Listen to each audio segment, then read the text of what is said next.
నమస్కారం city news కి స్వాగతం. ముందుగా ముఖ్యాంశాలు.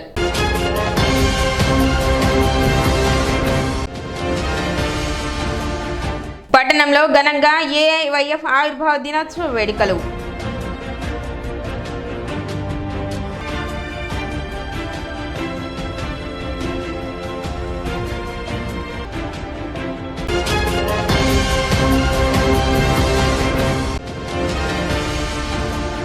అంగలగుదురు దాసకోటి ఆశ్రమంలో వైభవంగా శ్రీనివాస స్వామి కళ్యాణోత్సవం.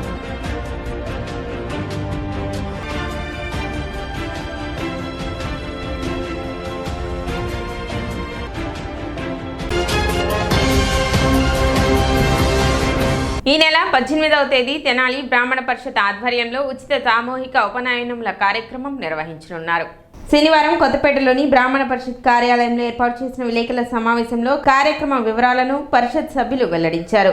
18వ తేదీ ఆదివారం తెనాలి కొత్తపేటలోని మండల పరిషత్ కార్యాలయం వద్ద గల శ్రీ లక్ష్మీ కామాక్షి కళ్యాణ మండపం నందు ఈ కార్యక్రమం నిర్వహించడం జరుగుతుందని, కార్యక్రమంలో పాల్గొనదలిచిన వారు ఈ నెల 10వ తేదీ సాయంత్రం 5 గంటలలోపు బ్రాహ్మణ పరిషత్ కార్యాలయంలో సంప్రదించి వివరాలను నమోదు చేయించుకోవాలని కార్యక్రమ నిర్వాహకులు మెట్ట పార్థసారథి పరిషత్ కార్యదర్శి చింతపల్లి సాయి కిరణ్ తెలిపారు. 18/5/2025 బ్రాహ్మణ పరిషత్ ఆధ్వర్యంలో నిర్వహిస్తున్నటువంటి ఉచిత సామూహిక ఉపనయనముల కార్యక్రమం శ్రీ లక్ష్మీ కామాక్షి కళ్యాణ మండపం మాండలిక ఆశ్రమం నందు జరగటం నిర్ణయించినారు.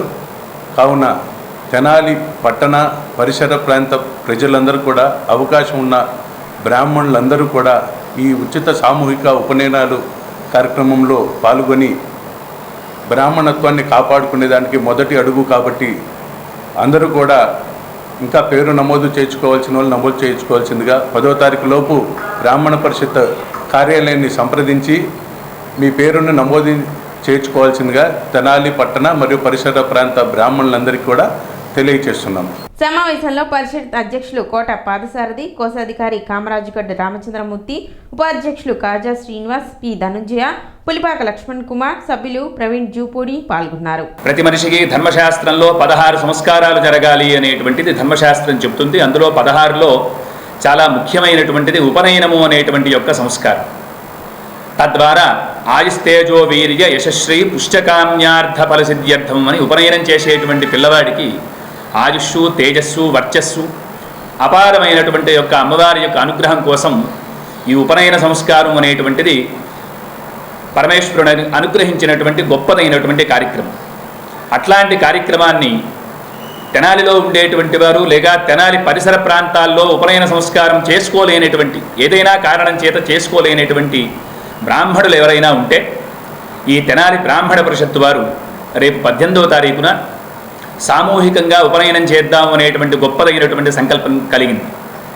ఈ ఉపనయన సంస్కారం ద్వారా ప్రతి మానవుడికి వాడు పొందేటువంటి భోగభాగ్యముల మీద, అలాగే ఆయుష్షు, తేజస్సు, వర్చస్సు ఇట్లాంటి కామ్యమంతా పిల్లలకి కలుగుతుంది. కాబట్టి అవకాశం ఉన్నటువంటి వారందరూ కూడా ఈ నెల 10వ తారీఖు లోపల మీ పేరు నమోదు చేయించుకొని ఈ సామూహికంగా జరిగేటువంటి ఉపనయనాది కార్యక్రమాల్లో మీరు కూడా పాల్గొని అమ్మవారి యొక్క అనుగ్రహాన్ని పొందవలసిందిగా కోరుతూ ఉన్నాం. మే 4వ తేదీన వాసవి కన్నికా పరమేశ్వరి అమ్మవారి దేవస్థానం సత్రం కమిటీ గత పాలకవర్గం నిర్వహించే సర్వసభ్య సమావేశం చెల్లదని, దానికి చట్టబద్ధత లేదని కమిటీ నూతన అధ్యక్షులు పెండెల వెంకట్రావు తెలిపారు. శనివారం దేవస్థానం ప్రాంగణంలో నూతన పాలకవర్గం ఏర్పాటు చేసిన సమావేశంలో ఆయన మాట్లాడారు. నూతన పాలకవర్గం జరుపుతున్న దేవస్థానం కార్యకలాపాలకు పాత పాలకవర్గం అడ్డు తగులుతున్నారని, దేవస్థానం యొక్క కార్యకలాపాలను ఆపేందుకు పాత పాలకవర్గానికి ఎటువంటి హక్కు లేదన్నారు. అమ్మవారి జన్మదినోత్సవం సందర్భంగా జరిగే ఉత్సవాలకు ఆటంకం కలిగించేందుకు మాత్రమే వారు సర్వసభ్య సమావేశం అంటూ ప్రచారం చేస్తున్నారని పెండెల వెంకట్రావు ఆరోపించారు. నూతన పాలకవర్గానికి సంబంధించి హైకోర్టులో పాలకవర్గం రిట్ పిటిషన్ దాఖలు చేసిందని, కోర్టు పరిధిలో ఉన్నందున 4వ తేదీ పాత పాలకవర్గం సర్వసభ్య సమావేశం నిర్వహిస్తున్నట్లు ప్రకటించింది. దీనికి చట్టబద్ధత లేదన్నారు. సభ్యులు ఈ విషయాన్ని గమనించి 4వ తేదీన జరిగే సర్వసభ్య సమావేశానికి ఎవరూ హాజరు కావద్దని పెండెల వెంకట్రావు సూచించారు. గత 15 రోజుల నుంచి కూడా ఇక్కడ జరిగే విషయాలన్నీ కూడా సభ్యులందరికీ తెలుసు.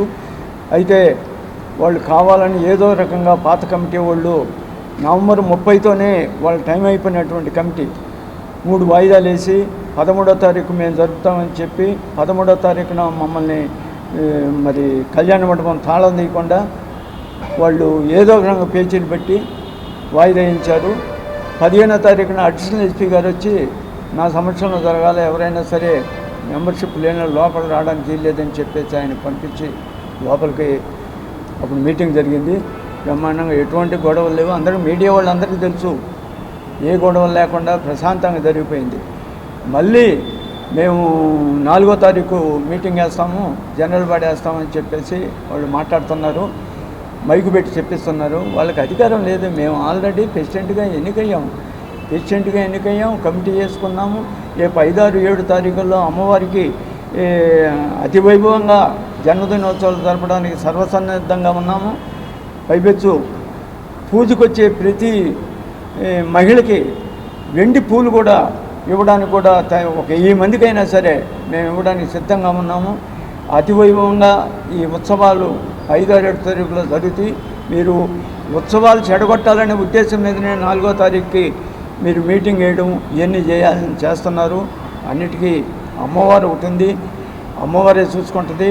మా ప్రయత్నంలో లోపం లేకుండా మేము అన్ని కార్యక్రమాలు, అమ్మవారి కార్యక్రమాలన్నీ కూడా ప్రశాంతంగా 10 మందికి ఉపయోగపడే విధంగా పూజా కార్యక్రమాలన్నీ చేసి లాస్ట్ 7వ తారీఖు ఊరేగింపులో కూడా పట్టణ ప్రజలందరూ పాల్గొనాలని మేము కోరుకుంటూ సమావేశంలో సెక్రటరీ తాతా శ్రీనివాసరావు, దేశు యుగంధర్, కొప్పరావురి హరికిషోర్, శ్రీరామ్ రాజేష్, బచ్చు శివ, కోట రమేష్, ఎక్కల శ్రీమన్నారాయణ, తాడేపల్లి శివలింగేశ్వరరావు, కోరపాటి రవికుమార్, కొల్లిపర రాధా, మువ్వల సుబ్బారావు తదితరులు పాల్గొన్నారు. గత 13వ తారీఖు జరిగిన 13 మరియు 15వ తారీఖు జరిగిన సర్వసభ సమావేశంలో పెండార వెంకటరామన్ అధ్యక్షునిగాను, నన్ను సెక్రటరీగాను, శ్రీరామ్ రాజేష్ బాబుని ట్రెజరర్గాను మరియు మా పాలకవర్గ సభ్యుల్ని ఎన్నుకున్నందుకు మీకు హృదయపూర్వక ధన్యవాదములు. గత పాలకవర్గం వారు చేసిన అవినీతి, చేసిన అరాచకాలు బయటకు వస్తున్న దురుద్దేశంతో వాళ్ళు ప్రతిదానికి ఏదో విధంగా కాలడ్డం పెడతాం, ఏదో చేద్దామని పరిగెత్తడం, మమ్మల్ని ఇబ్బంది పెడతాము, ఇది చేస్తున్నారు. ఇది మంచి పద్ధతి కాదు. మనం సభ్య సమాజంలో తిరుగుతున్నాము, అందరం కూడా సోదరభావంతో మెలుగుదాలని మొదటి నుంచి చెప్తున్నాను. మీరు ప్రతిదానికి కయ్యానికి కాలు దూవుతున్నారు. అయ్యా, ఇది సభ్యత కాదు. మీరే హైకోర్టుకి వెళ్ళారు, రిట్ వేసుకున్నారు. మా ఎన్నిక అని చెప్పి మీరే చెప్పారు. అంటే మీ దృష్టిలో మేము ఎన్నికైనట్టే కదా. మా ఎన్నిక చల్లదని జిల్లా రిజిస్ట్రార్ గారిని మీరు కోరారు. అంటే మీ దృష్టిలో మేము ఎన్నికైనట్టే. కావున ప్రజెంట్ మేము ఎన్నికై ఉన్నామండి. మీకు జిల్లా రిజిస్ట్రార్ దగ్గర నుంచి కానీ హైకోర్టు దగ్గర నుంచి కానీ డైరెక్షన్స్ ఉంటారు, మీరు మాట్లాడతారు. ఇప్పటికీ మీరు 4 సార్లు జీవితకాల సభ్యుల్ని మోసం చేశారు. మొదట్లో 2024లో ఓసారి జనరల్ బాడీ మీటింగ్ కాల్ చేశారు, డిసెంబర్ 25వ తారీఖు నాడు. అది క్యాన్సిల్ చేశారు. తర్వాత మళ్ళీ ఇంకోసారి మీటింగ్ కాల్ చేశారు ఫిబ్రవరిలో, అది క్యాన్సిల్ చేశారు. మళ్ళీ ఇంకోసారి మీటింగ్ అనౌన్స్ చేశారు, దాన్ని రసాబసా చేశారు. మాకు సంబంధం లేని మీ కాలేజీలో పనిచేసే మీ దగ్గర ఎంప్లాయీస్ని తెచ్చుకొని మేము వాళ్ళతో మీటింగ్ జరుపుతూ ఉంటే వయసులో ఎంతోమంది ఉన్నారండి, వాళ్ళతో జరపండి మేము అడిగితే అది కాదని మీ ఇష్టం వచ్చినట్టు మీకు నచ్చినట్టు జీవితకాల సభ్యులు చనిపోయిన వాళ్ళ నెంబర్లు మార్చుకొని వాళ్ళని తీసుకొచ్చి మొత్తం మీటింగ్ రసాబాస్ చేద్దామని మేము ఎంతో సమయంతో ఉంటే మీరు చేశారు. జీవితకాల సభ్యుల మొత్తం ఎర్రటి ఎండలో దేవుడి సాక్షిగా రావి చెట్టుగా నుంచొని చక్కగా ఇక్కడ మేము సమావేశం జరుపుకున్నామండి. మా తిప్పలు మేము పడ్డాము. వాళ్ళు కూడా చక్కగా అందరూ లైన్లో వచ్చి కూర్చొని ప్రతి విషయాన్ని మాతో చక్కగా చర్చించి స్పందించి సంతకాలు పెట్టి చేశారండి. తర్వాత పోలీసు వారి సూచనతో మళ్ళీ తిరిగి 15వ తారీఖు నాడు ఒక ఎస్పీ గారు, ఒక అడిషనల్ ఎస్పీ గారు, ఒక డిఎస్పీ గారు, 3 సిఐలు, ఊళ్ళో పట్టణంలో ఉన్న ఎస్ఐలు మరియు పోలీస్ సిబ్బంది వారి సహాయంతో, వాళ్ళ సూచనతో, వాళ్ళ పర్యవేక్షణలో ప్రతి ఒక్కరికి వాళ్ళ ఉన్న కార్డు చూపించి పక్కన ఉన్నారో లేదని చూసుకొని మేము లోపలికి వచ్చారండి. వచ్చిన వాళ్ళని మమ్మల్ని పైకి లేకుండా వాళ్ళు మొత్తం తాళాలు వేసేశారు. అయినా సరే సర్వసభ్య సమావేశ సభ్యులు సహృదయంతో పర్లేదు, మనం ఎక్కడ ఎలక్షన్ పెట్టుకున్నాము, ఎంత ఎండైనా పర్లేదు మనం చేద్దామని చెప్పి మమ్మల్ని ఇక్కడ ఎలక్షన్ పెట్టించి మమ్మల్ని ఎన్నుకున్నారండి. రేపు మీరు జరపబోయే సమావేశము చెల్లనేరదు, చట్టబద్ధత లేదు దానికి. రేపు 5, 6, 7 తారీఖులో అమ్మవారి జన్మదినోత్సవం అండి. ఎంత చక్కగా చేసుకోవాలండి, మనం చక్కగా అందరం కలిసిమెలిసి ఉన్నాం. రేపు జీవితకాల సభ్యులకి మరో ముఖ్య గమనిక, మరొక మనవండి. రేపు జరగబోతుందని వాళ్ళు ప్రకటించుకుంటున్న సర్వసభ సమావేశం చెల్లనేరదు. కావున దయచేసి ఎవరు ఈ సమావేశం హాజరు కావట్లేదని సవినయంగా మనం చేసుకున్నాం. సత్రం కమిటీ సొసైటీ యాక్ట్ ప్రకారం ఉందండి. ఈ రోజు వరకు దాని రెన్యూల్ లేదండి. అసలు వాళ్ళకి బైలా పుస్తకం నిన్న తీశారు తప్పితే, నిన్న తెచ్చుకున్నా తప్పితే వాళ్ళ బైలా పుస్తకం నిబంధనలు తెలియవండి. రిక్విజేషన్ ఇస్తే 15 రోజుల లోపల కంపల్సరీ సమాధానం చెప్పాలండి. గతంలో ఇక్కడున్న సభ్యులు కొంతమంది మాకు రిక్విజేషన్ నోటీస్ పంపించారండి మాకు వయసు విజ్ఞాన కమిటీకి. కరెక్ట్గా 15వ రోజున మేము సమావేశం జరిపామండి. వాళ్ళు సమావేశం రాలేదు. అయినా సరే వాళ్ళలో సంతకం పెట్టిన సభ్యులు వచ్చి సమావేశం హాజరయ్యారండి. మేము చెప్పిన సమాధానం సంతృప్తి చెంది మళ్ళీ తిరిగి ఎన్నుకున్నారండి. 2004 నుంచి రెన్యూ లేదండి. ఏ కమిటీ అయినా ఎన్నుకోగానే దీని పుట్టుపూర్వతాలు ఏంటి, అసలు ఈ స్థలదాతలు ఎవరు, ఈ బిల్డింగ్స్ ఎవరు కట్టించారు, మనకు దాతలు ఎవరు అనే ఒక లిస్టు తీసుకుంటామండి. అలానే అధికారులుగా ఎవరు చేయాలి, మున్సిపల్ సిబ్బంది ఎవరు, ఈ బైలా పుస్తకాలు ఏంటి, బైలా నిబంధనలు ఏంటి, అమ్మవారి ఉత్సవాలు ఎప్పుడు జరపాలి, అమ్మవారి ఆశయాలు ఏంటి, ఈ గుడి పెట్టిన ఆశయాలు ఏంటి, దీనికి సంబంధించిన సబ్జెక్ట్ ఏంటో ఒక నిబంధనలు చూసుకొని మనం ప్రవర్తించాలండి. వీళ్ళెక్కడా కూడా దాన్ని ప్రవర్తించిన దాఖలా లేదండి. తెనాలి నియోజకవర్గం ఆధ్వర్యంలో ఏఐవైఎఫ్ 66వ ఆవిర్భావ దినోత్సవం వేడుకలను ఘనంగా నిర్వహించారు. ఈ కార్యక్రమానికి ముఖ్య అతిథులుగా ఏఐవైఎఫ్ గుంటూరు జిల్లా కార్యదర్శి షేక్ వలీ హాజరై జెండా ఆవిష్కరణ చేశారు. ఈ సందర్భంగా వలీ మాట్లాడుతూ కేంద్రంలో అధికారంలో ఉన్న నరేంద్ర మోదీ ప్రభుత్వం దాదాపు 12 సంవత్సరాల పైబడి అధికారంలో ఉన్నారు. అధికారంలోకి వస్తే ప్రతి సంవత్సరం 2 కోట్ల ఉద్యోగాలు ఇస్తానని యువతకు మాట ఇచ్చి ఆ మాటను గాలికి వదిలేశారని మండిపడ్డారు. దేశంలో యువతకు ఇచ్చిన మాటను గాలికి వదిలేసి తన మిత్రులైన అంబానీ, అదానీలకు ఈ దేశంలో ఉన్నటువంటి ప్రభుత్వ, ప్రైవేట్, కార్పొరేట్ ఆస్తులన్నీ కట్టబెడుతున్నారని మండిపడ్డారు. రాష్ట్రంలో, దేశంలో ఎంతో మంది పేద, మధ్యతరగతి, బడుగు, బలహీన వర్గాల ప్రజలకు ఉచిత ఇల్లు, ఉచిత విద్య, ఉచిత వైద్యం అందేలా కేంద్ర రాష్ట్ర ప్రభుత్వాలు చొరవ చూపాలని డిమాండ్ చేశారు. కేంద్ర రాష్ట్ర ప్రభుత్వాలు అవలంబిస్తున్న నిరుద్యోగ వ్యతిరేక విధానాలపైన పోరాటాలకు యువత సిద్ధం కావాలని పిలుపునిచ్చారు. ఈ కార్యక్రమంలో ఏఐవైఎఫ్ తెనాలి పట్టణ కార్యదర్శి రాజేష్ బిల్లా, ఏఐవైఎఫ్ జిల్లా సహాయ కార్యదర్శి పాసం వెంకటేష్, తెనాలి ఏఐవైఎఫ్ నాయకులు కోలా శేఖర్, మన్నెం నరేంద్ర, శరత్, హేమంత్, రాము తదితర యువకులు పాల్గొన్నారు.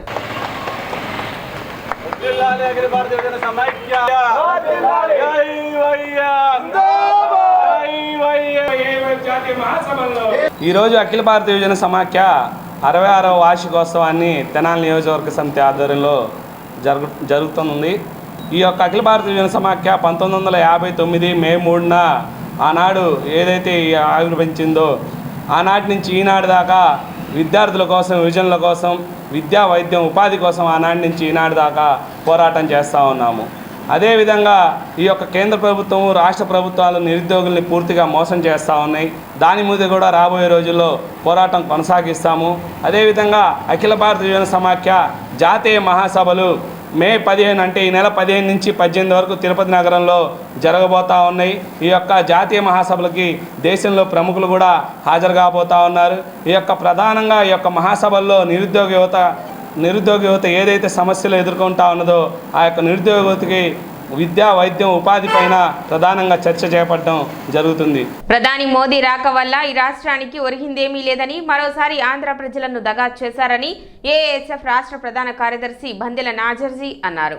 రాష్ట్ర వ్యాప్తంగా విద్యారంగ సమస్యలు పరిష్కరించాలని ఏఎస్ఎఫ్ గుంటూరు జిల్లా తెనాలి నియోజకవర్గ సమితి ఆధ్వర్యంలో మీడియా సమావేశం నిర్వహించారు.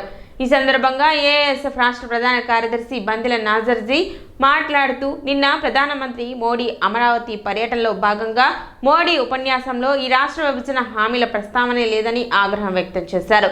వెనుకబడిన ఉత్తరాంధ్ర, రాయలసీమకు ప్రత్యేక ప్యాకేజీపై రాష్ట్ర విభజన హామీల్లో భాగంగా రాష్ట్రానికి రావాల్సిన 11 విశ్వవిద్యాలయాల నిర్మాణం ఎప్పుడు అని ప్రశ్నించారు. మోడీ రాక వల్ల ఈ రాష్ట్రానికి ఒరిగిందేమీ లేదని అన్నారు. ఎన్నికలలో ఎన్డీఏ కూటమి ఇచ్చినటువంటి హామీలో భాగంగా బీసీ విద్యార్థులకు శాపంగా మారిన జీవో నెంబర్ 77ను రద్దు చేయాలని డిమాండ్ చేశారు. తక్షణమే పేద విద్యార్థులకు వైద్య విద్యను దూరం చేసే జీవో నెంబర్ 107, 108 రద్దు చేయాలని డిమాండ్ చేశారు. ఈ కార్యక్రమంలో ఏఎస్ఎఫ్ జిల్లా అధ్యక్షుడు గండు శివనాగరాజు, ఏఎస్ఎఫ్ రాష్ట్ర కార్యవర్గ సభ్యులు పాసెం వెంకటేష్, ఏఎస్ఎఫ్ తెనాలి పట్టణ కార్యదర్శి చెన్నూరి సాయి, తెనాలి పట్టణ సహాయ కార్యదర్శి తేజ, ఏఎస్ఎఫ్ నాయకులు జయదీప్, పొట్లు, నవీన్, వివేక్, శేఖర్, నరేంద్ర తదితరులు పాల్గొన్నారు. ఈ రాష్ట్ర తెలుగుదేశం పార్టీ మా భవిష్యత్తు సీఎం అని చెప్పని పిలువబడతా ఉన్నారు. ఈ రాష్ట్ర మానవ వనరుల శాఖ మంత్రి నారా లోకేష్ గారు అధికారంలోకి రాకముందు తన సొంత మంగళగిరి నియోజకవర్గంలో జీవో నెంబర్ 77 రద్దు చేసి ప్రతి ఒక్క పేద విద్యార్థికి పీజీ విద్యను దగ్గర చేస్తానని హామీ ఇచ్చారు. కానీ అధికారంలోకి వచ్చిన తర్వాత ఈరోజు జీవో నెంబర్ 77 ప్రస్తావన లేదు. దాదాపు యూనివర్సిటీల్లో విద్యార్థులు లేక విలవిల్లాడిపోతూ ఉన్నాయి. ప్రైవేట్ పీజీ కళాశాలల్లో, ఎయిడెడ్ కళాశాలల్లో కూడా పీజీ చదువుకునే వాళ్ళు లేరు. వేలాది మంది విద్యార్థులు రోజు ఉన్నత పీజీతో దూరం అయిపోయే పరిస్థితి. అదేవిధంగా గత ప్రభుత్వం హయాంలో 17 మెడికల్ కళాశాలలు ఈ రాష్ట్రంలో ఏర్పడితే గత జగన్మోహన్ రెడ్డి గారు 50% సీట్లు ఇవ్వగలము కన్వీనర్ కోటాలో, మరొక 50 సీట్ అమ్ముకొని 12 లక్షలకి 25 లక్షలకి అమ్ముకొని మేము ఈ కళాశాల నడుపుతామని చెప్పని 50% సీట్లు అమ్మకం పెట్టారు. ఆనాడు యువగలం పాదయాత్రలో నారా లోకేష్ గారు తన సొంత మంగళగిరి నియోజకవర్గంలోనే జీవో నెంబర్ 107, 108 రద్దు చేసి ఏదైతే నీట్ పరీక్ష రాస్తారో ఆ నీట్ పరీక్ష రాసి ఎంబీబీఎస్ సీటు పొందుతారో పూర్తి స్థాయిలో 17 మెడికల్ కళాశాలలు నిర్మించి 100కి 100% సీట్లు పేదలకే ఇస్తాము, మేము సీట్లు అమ్ముకోమన్నారు. కానీ అధికారంలోకి వచ్చిన తర్వాత వాళ్ళ కార్పొరేట్ బుద్ధి ఎక్కడ పొందించుకోకుండా P4 సిస్టమ్ విధానాన్ని తీసుకొచ్చి ప్రైవేట్ వ్యక్తుల చేతుల్లో మెడికల్ కళాశాలలు పెడతా ఉన్నారు. అదేవిధంగా ఫీజు రియంబర్స్మెంట్ ఇస్తూ ఉన్నారు. ఈ రాష్ట్రంలో ఫీజు రియంబర్స్మెంట్ విడుదల కాక వేలాది మంది విద్యార్థులు బీటెక్లు, ఎంబీఏలు చదివి చేతితో సర్టిఫికేట్ లేక ఉన్నారు. అంగలగుదురు దాసకోటి ఆశ్రమం నందు 68వ శ్రీ సీతారామస్వామి వారి లక్ష మల్లెల పూజా కార్యక్రమాలు విశేషంగా జరుగుతున్నాయి. గత నెల 28 నుండి ఈ నెల 7వ తేదీ వరకు ప్రతిరోజు శ్రీ సీతారామస్వామి వారికి మల్లెపూలు పూజ మరియు వాల్మీకి రామాయణం యజ్ఞం వైభవంగా జరుగుతున్నాయి. ఇందులో భాగంగా 3వ తేదీ శనివారం శ్రీ వెంకటేశ్వర స్వామి వారి కళ్యాణం కన్నుల పండుగగా నిర్వహించారు. 4వ తేదీ శ్రీ సీతారామస్వామి వారికి సహస్ర కలశాభిషేకం, 5వ తేదీ శ్రీ గోదాదేవి కళ్యాణం, 6వ తేదీ సీతా అమ్మవారి జయంతి సందర్భంగా అభిషేకం, పూల అలంకరణ, 7వ తేదీ వాల్మీకి రామాయణం యజ్ఞ పూర్ణాహుతి కార్యక్రమాలు నిర్వహిస్తున్నట్లు పీఠాధిపతి సీతారామదాస స్వామి తెలిపారు. భక్తులు విశేషంగా పాల్గొని కార్యక్రమాలను జయప్రదం చేయాలని కోరారు.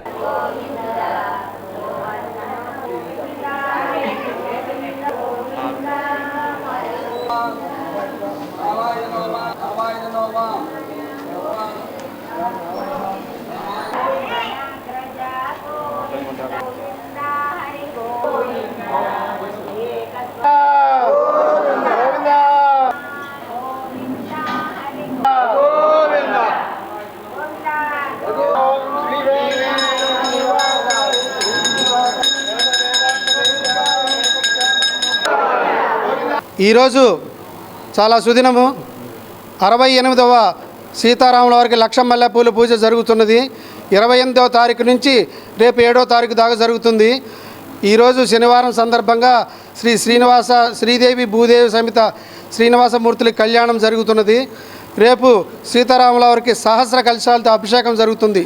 68వ సంవత్సరం సందర్భంగా సహస్ర కలశాభిషేకం. ఎల్లుండి గోదాదేవి కళ్యాణం.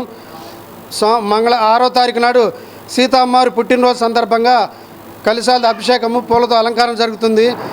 రామాయణ యజ్ఞము 28వ తారీఖు నుంచి వాల్మీకి రామాయణం బాలాకాండ నుంచి యుద్ధకాండపై పట్టాభిషేకం దాకా యుద్ధం జరుగుతుంది. ఈరోజు సుందరకాండ యజ్ఞం జరుగుతుంది. రేపు 7వ తారీఖు నాడు పూర్ణాహుతి జరుగుతుంది. బుర్రిపాలెం రోడ్లోని శ్రీ మహాత్మా సేవాశాంతి ఆశ్రమం ఫస్ట్ ఫ్లోర్ బిల్డింగ్ పై సెకండ్ ఫ్లోర్ బిల్డింగ్ నిర్మాణానికి దాత డాక్టర్ కత్తుల సాంబశివరావు హామీ ఇచ్చారు.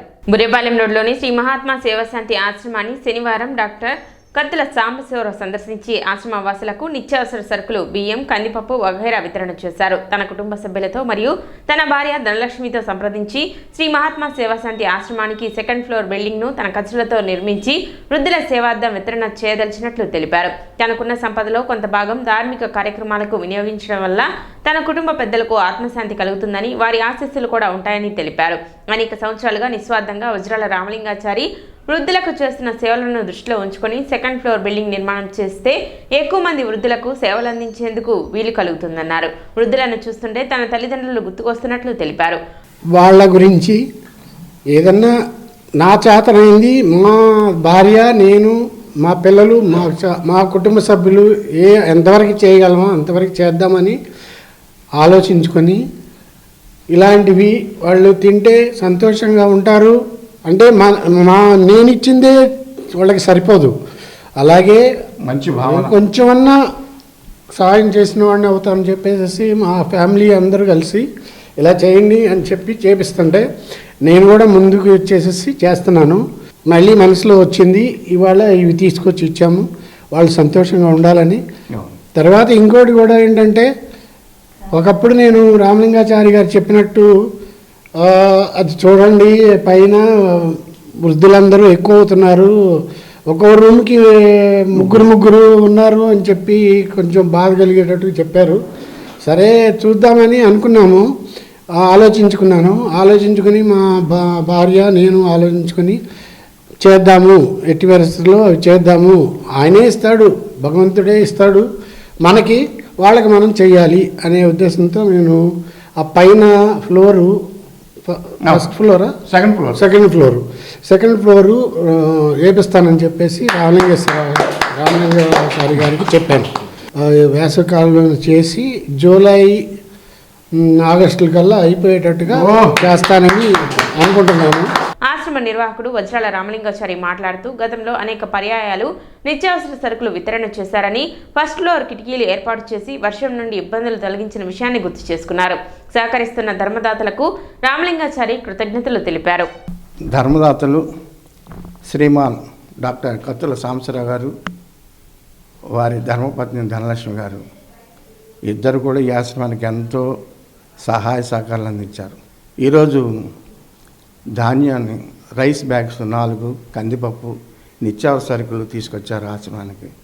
ఒక ప్రత్యేక ప్రేమతో మేము ఒకనొక దశలో కిటికీలు ఎన్ని ధర్మదాతల సహాయ సహకారాలతో జరిగింది. కిటికీలు లేవు, వర్షము జోరున కురుస్తుంది, పైన ఆడవాళ్ళందరూ భయపడుతున్నారు, బాధపడుతున్నారు. మేము చేసేది లేక మా దగ్గర ఉన్నది ఏదో చేశాము, దాతలు కొంత ఇస్తా అన్నారు, ఆగారు, మంచి చెడు జరిగింది. కిటికీలు ఏర్పాటు చేశారు సాంబశివరావు. ఆ కల్పన ఆయన ఈరోజు ఇంకొక పెద్ద విశేషం చెప్పారు. లోపల ఒక మాట అన్నారు, నేను ఈ ఆశ్రమానికి ఇంకా చేయవలసి ఉన్నది అన్నారు. సరేనండి అన్నాం. ఒకనొక టైంలో నేను వస్తాను చెబుతా అన్నాను.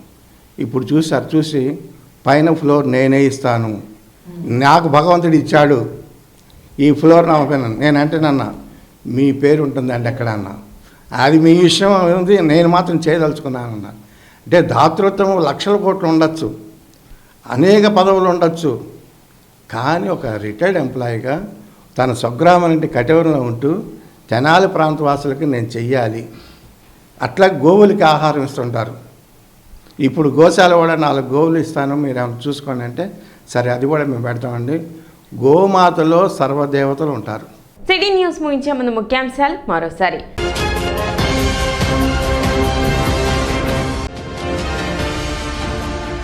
పట్టణంలో ఘనంగా ఏఐవైఎఫ్ ఆవిర్భావ దినోత్సవ వేడుకలు.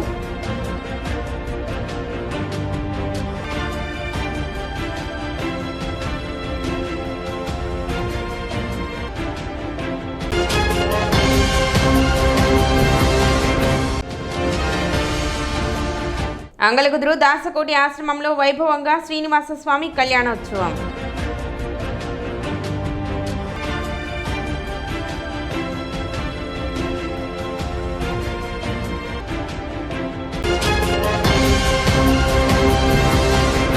సిటీ న్యూస్ ఇంతటితో సమాప్తం. నమస్కారం.